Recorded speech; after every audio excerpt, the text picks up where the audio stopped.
Elisha గారు ఏలియా గారు పిలిచిన వెంటనే ఆయన వెంట ప్రయాణమై వెళ్తున్నాడు. కొంత సమయానికి ఆయన ఆరోహణమై అగ్నిరథములపై దేవాది దేవుని దగ్గరకు చేరుకోవాల్సిన సమయంలో ఆసన్నంలో అయినప్పుడు ఏలియా గారు ఎలీషా గారిని చూసి అడుగుతున్నాడు, నేను నీ యొద్ద నుండి తీయబడక మునుపు ఏదైనా ఒకటి అడుగుమని అంటున్నాడు. అప్పుడు ఎలీషా గారు సమస్తాన్ని విడిచిపెట్టి తన వ్యవసాయాన్ని, తన 12 అరకల ఎడ్లను, వ్యవసాయాన్ని, తన తల్లిదండ్రుని విడిచిపెట్టి ఏలియా గారి వెంట వచ్చినప్పుడు అంటున్నాడు, ఏమని అడగాలి ఆ టైం లోపల? నీ మందిరం కావాలి, నీ మందిరంలో ఉన్న విశ్వాసులు కావాలి, నువ్వు అనుభవించినటువంటి వైభోగాలు నాకు కావాలి, నీవు పడుకున్న పడక కావాలి, నీ నడక కావాలి, నీ తర్వాత నాకు కావాలని అడగలే. ఏమని అడుగుతున్నాడు అనంటే, యథార్థవంతుడైనటువంటి దైవజనుని దగ్గర ఉన్నటువంటి శిష్యుడు అడిగే అడుగుడు ఏమిటి అంటే ఇది, నీవు నా యొద్ద తీయబడక మునుపు నీకంటే ఎక్కువ 2 పాళ్ళ ఆత్మను, 2 పాళ్ళ ఆత్మ నాకు కావాలని అడిగాడు.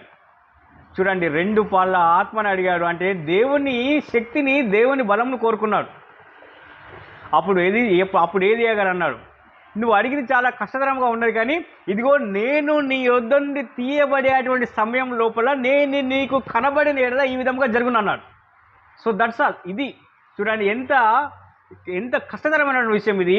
అంటే వెంబడించేటువంటి వీడు నన్ను వెంబడిస్తున్నాడు, కానీ ఇంతకాలం నన్ను వెంబడిస్తున్నాడు, కానీ ఇతడు ఏ సొంత లాభం కోసం నన్ను వెంబడిస్తున్నాడు, సోకే దురాశల కోసం వెంబడిస్తున్నాడా, నిజంగానే దేవుని యొక్క శక్తి కోసం నన్ను వెంబడిస్తున్నాడా, నాలో దేవుని శక్తిని చూశాడని ఎలీషాను ఆ టైం లోపల ఆయనను చూశాడు, ఆయనను పరీక్షించాడు. నేను నీ యొద్ద నుండి తీయబడేటువంటి సమయం లోపల నీకు కనబడిన ఎడల మాత్రమే అలా జరుగునన్నాడు.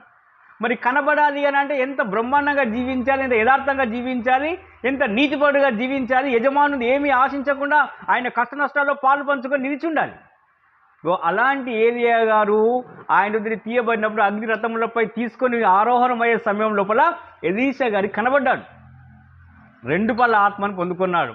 అందుకే యజమానుని దగ్గర ఉన్న ప్రతి వారును కూడా నమ్మకమైన వారై ఉండాలి.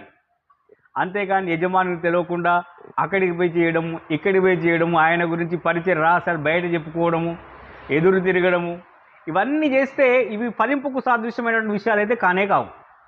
అయితే ప్రియమైనటువంటి దేవుని ప్రజలారా, ఇక్కడ జరిగినటువంటి అతి ప్రాముఖ్యమైన విషయం ఏమిటి అని అనగా 2 పాళ్ళ ఆత్మను పొందుకున్నాడు.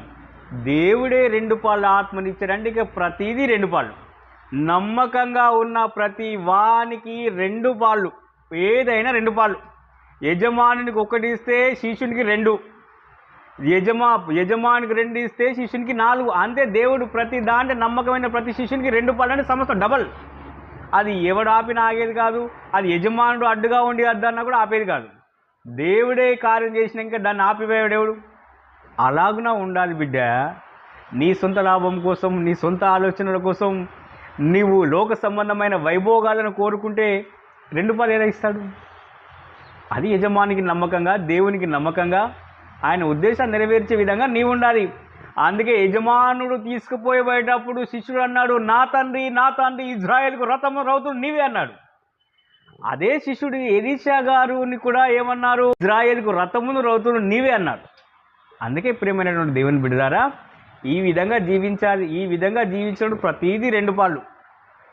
అలాగున జీవించండి. దేవుని యొక్క 2 పాళ్ళ ఆత్మ, 2 ఆశీర్వాదం పొందుకునండి. దేవుని యొక్క మహోన్నతమైన కృప మనందరికీ తోడే నడిపించును గాక. ఆమేన్.